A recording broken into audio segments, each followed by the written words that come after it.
मी advocate Goraksh Lokhande, सदस्य अनुसूचित जाती जमाती आयोग मुंबई वरळी. ही सुनावणी होती.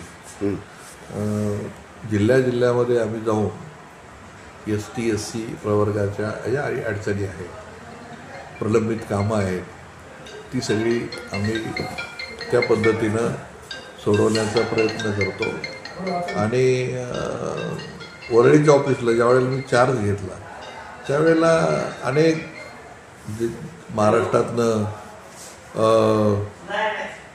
जी लोक तिच्या ऑफिसला गर्दी करायची त्यांना काही न्याय मिळताना काही दिसत नव्हता. म्हणून आम्ही असे पॉलिसी डिसिजन दिले किंवा ही गोरगरीब माणसं अनुकंपाच्या धर्तीवरती लाडपाल समितीच्या शिफारशी होत्या, काही शेतीच्या एन्क्रोचमेंट होत्या, काही खोट्या केसेस होत्या, असे बरेचसे होते की समजा उदाहरणार्थ एखाद्याला ॲट्रॉसिटी करायला गेला तर त्याच्यावर दरोड्याचे गुन्हे टाकतात ही पोलीस.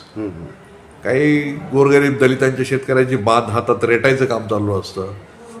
सोशल डिस्क्रिमिनेशन आहे, लेबर डिस्क्रिमिनेशन आहे, नोकऱ्याचे अनेक प्रलंबित प्रश्न आहेत, अनेक शिक्षण संस्थांमध्ये कारभाराच्या संदर्भामध्ये कुणाला नोकरीवरून काढून न सांगताही काढून टाकलं जातं आहे.